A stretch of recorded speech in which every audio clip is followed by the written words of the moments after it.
Good morning, it's Thursday the 7th of July and this is your daily outlook. The euro plummeted yesterday after rating agency Moody's cut Portugal's sovereign rating by 4 notches to Ba2. Moody's explained the downgrade to a non-investment territory by emphasising on the possibility the country will require a second round of financial bailout.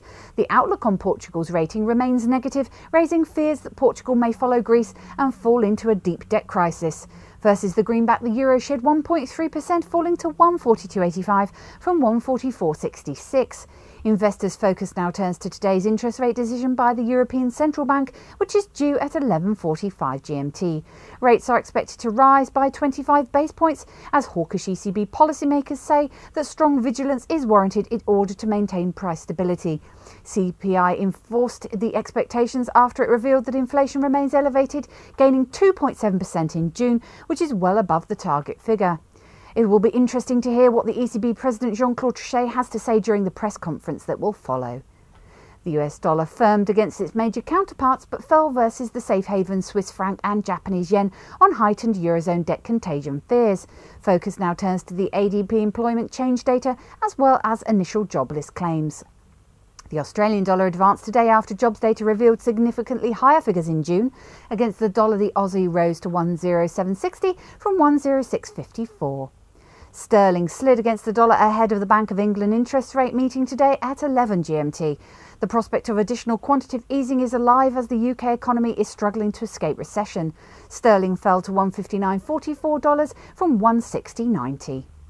Oil prices fell to $95.88 a barrel today from $97.77.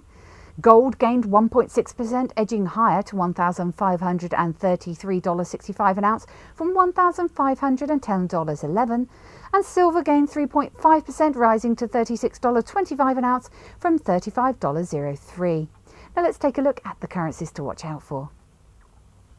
The euro-dollar pivot point is at 143.50 with a preference to enter into short positions at 143.40. The dollar-yen pivot point is at 81.10 with a preference to enter into short positions at 81.10. The Aussie dollar pivot point is at 107 with a preference to enter into long positions at 107. The sterling dollar pivot point is at 160.25 with a preference to enter into short positions at 160.15. And the dollar CAD pivot point is at 0.9615 with a preference to enter into long positions at 0.9615. Now let's have a look at commodities. The oil pivot point is at 95.80 with a preference to enter into long positions at 95.80. The gold pivot point is at 1523 with a preference to enter into long positions at 1523. And the silver pivot point is at 35.65 with a preference to enter into long positions at 35.65. And today's calendar and market movers are the Europe ECB interest rate decision, which is expected to hike rates to 1.5%. UK Bank of England interest rate decision forecast to keep rates unchanged at 0.5%. US ADP employment change is forecast to rise to 68,000. And US initial jobless claims forecast to fall to 421,000. Now on to equity markets. US equities were positive yesterday with the SP 500 up 0.10% and the Dow was up 0.45%. The European bourses was negative with the FTSE down 0.35%, the DAX was down 0.11% and the CAC was down 0.44%. At the time of writing, the Nikkei was down 0.11% and the Hang Seng was up 0.37%. This has been your Daily Outlook. I'm Emma and Joe from the Easy Forex Dealing Room. Have a good day.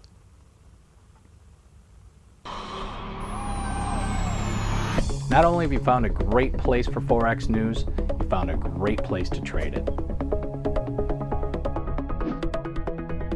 Registration is easy. Just click Join Now. Membership has its unique benefits, such as the freeze rate, the trade simulator, the inside viewer, and personal dealers. Your personal account manager waiting for you now.